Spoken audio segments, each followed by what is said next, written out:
as has been our custom over the past several decades, if you can believe that or not. We are with our friend Richard Shirley, who is currently the Clerk of Court of Anderson County.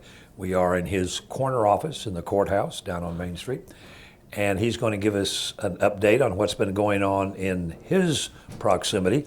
And we're also going to venture back into what Anderson was a long time ago when he was growing up. I'm involved in a little company called Hobnob Events, LLC, and our motto is, why entertain when you can hobnob? We have done birthdays, we've done weddings. But that's been a fun thing for you to do. Oh yeah, we've done a lot of great things, and I enjoy it. Yeah, I mean, you know. It's obvious. You were born at Anderson Memorial Hospital way back when. If for some reason it was determined that you could no longer live here, and you were given the option of going anywhere where you traveled to set up house for the rest of your life, any idea where you would go? I would go to St. Andrews, Scotland. Really? If I didn't have to worry about getting back to America to see my mom or visit. Yeah. I mean, if this was just, there was no more strings attaching me to Anderson, I'd go to St. Andrews. Why? Well, you've been there. Been there. The golf, the food, just the feel of the town. You can walk downtown to the grocery store. I would want to have one of the old-timey cottages or one of the upstairs over a storefront. Now, the one thing I haven't done that may change my mind is that, you know, in the summer, the sun goes down like at 2 o'clock in the evening and comes back up at 3. I mean, it's only dark like for an hour.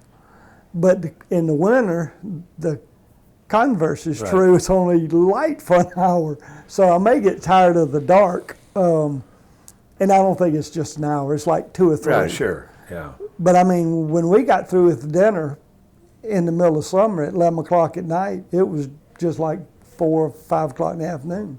For those that may not know the story behind how you ended up there, briefly tell me how you fell in love with this place and how you ended over there in the first place. Well, I've been there twice. Went one time with a group of Andersonians to play golf for 8 days and really loved it. And then in 2010, I was fortunate enough to win a contest from Golf Digest to be the next great golf writer.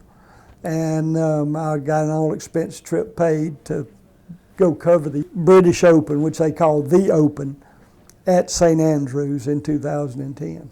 Got to meet some interesting people. Oh, it was awesome. That was a trip you'll never forget, is it? Nope.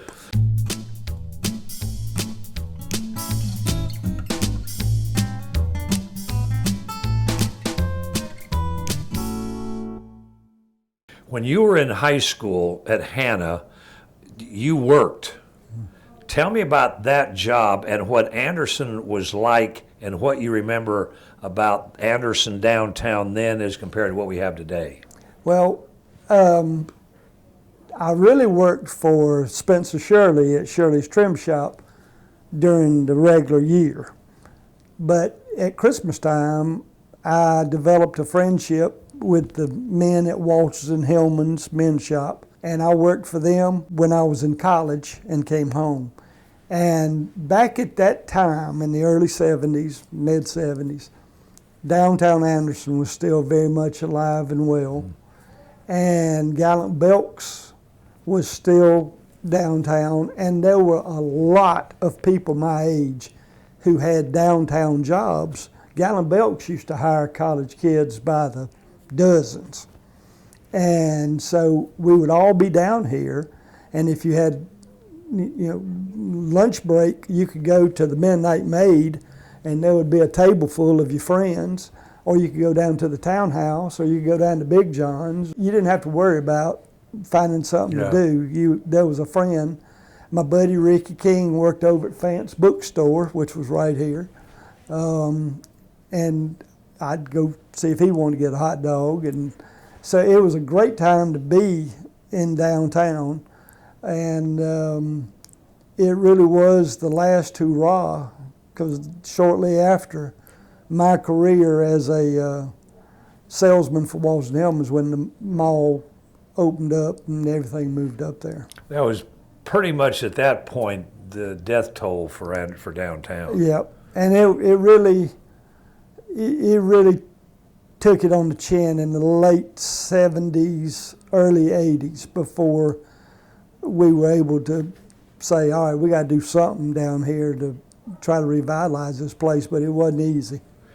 Where we're standing now in the new courthouse that was built in 1991, this was lined up with stores. Do you remember some of those that were where we're sitting now? Yep. Well, right here where we're sitting was Welborn Shoes.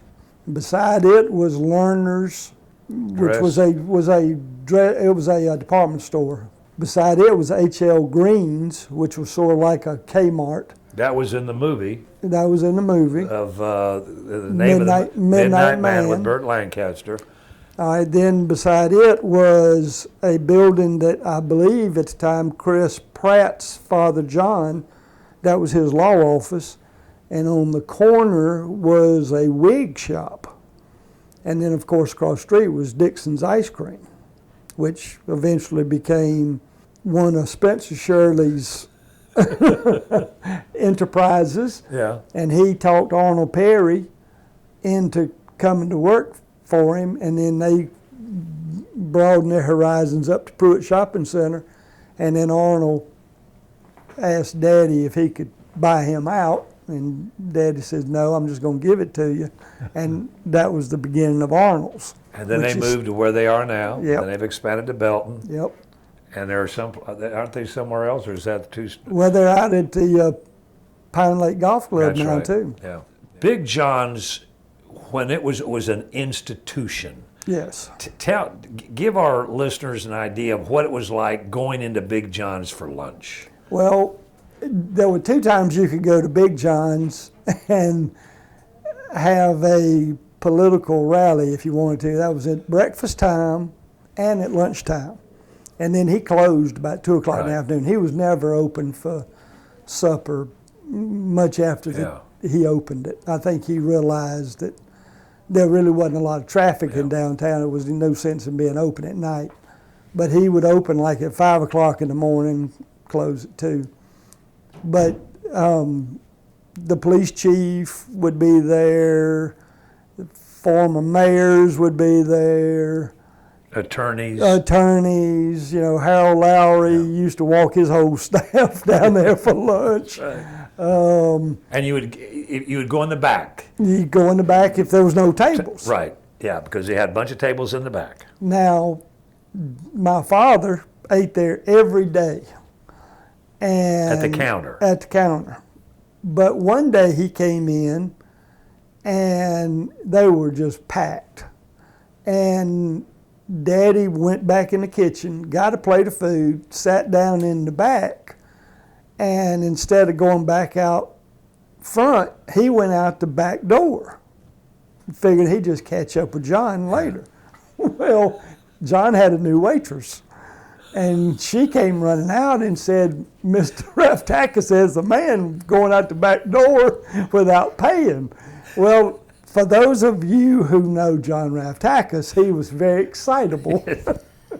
And the idea to say that somebody was going to try to beat him out of $2.50 didn't go too well. So John grabs his gun and goes out the front door and goes running down Church Street Alley at the time and starts hollering, and Daddy turns around.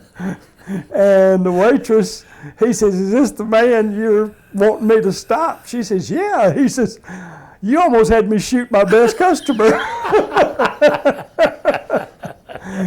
So from then on, they just set a place for Daddy at the very first stool. Yep, and that was his. And that was his. Yeah. It was set at 11:30. No telling how many deals were struck, Richard, in that back room over the decades. Oh, there's no telling. And how many courtroom cases were figured out back there. Then they'd come to court and do what they decided to do down at Big John's. Well, now there's a big takeout ability at restaurants in Anderson. Back in the day, there wasn't. Right. takeout was sort of a real effort. You know, you didn't pull up to a drive-in window and get a bag of food. So the county had a deal with John that if they had a jury deliberating, instead of bringing food to the jury, which is what we do now, the bailiffs marched the jury down to the back room at Big John's, and that way they had security, and nobody else could go back there, and they were watched while they ate, and then they were brought back to the courthouse. Well, I guess that courthouse. It wasn't, this courthouse wasn't even here. Sure, yeah. So they marched them down there. It's quite a story. Couldn't do that today, could you, Mr. Clerk? No, I wouldn't even try. How has this office changed since you were appointed and then subsequently elected? The last 10 years. In fact, I just celebrated my 9th anniversary and of being the clerk, which is... It's hard to believe. It's hard to believe. I was mayor for 8. Yeah. So Wow. I've been clerk court a year longer. That's unbelievable. We have gone to electronic filing on civil cases. There's no paper whatsoever. An attorney, if Paul Brown was going to sue somebody for running over his car and he wasn't getting enough from the insurance company, his attorney can sit in his underwear at home, file the lawsuit, and it's on the books down here in a matter of seconds. They don't have to come down here and file the papers. We accept them, we review them, we accept them. But the timestamp, if they send them in here at 3 o'clock in the morning, that's the time, 3 o'clock. Now, when we accept it, it gets another time. Mm-hmm. But they don't have to worry about if it's a holiday and they got 30 days to file something. About 4 months ago, we went to a statewide family court child support collection system. Back in the good old days, if you owed $10 a week or $20 a week for your children, you walked in here and paid it, and we cut a check and mailed it. Well, when I got here, I went to debit cards. So we could just keep loading the same card. We didn't have to cut checks, didn't have to pay 55 cents to mail them. But now what's happening is all the money is going to Columbia. Even if you walk in here and try to give it to us, we put it in an envelope and FedEx it to Columbia. We don't do anything with the money anymore. It's all out of Columbia. And, wow. And that way, if there are some gentlemen who have children in Greenville, Anderson, Oconee, let's skip into another county, Abbeville, and because he lives in Anderson, the money we were collecting was going to the Anderson kids, and the Greenville kid and the Abbeville kid wasn't getting their fair share. Well, now when it goes to Columbia, they look and they say, all right, Mr. X has 3 accounts, and that money will be evenly divided. So it is good that people are getting what's owed to them. They have been talking on the state level. Right now, the solicitor's office schedules all criminal court. My office schedules all civil court.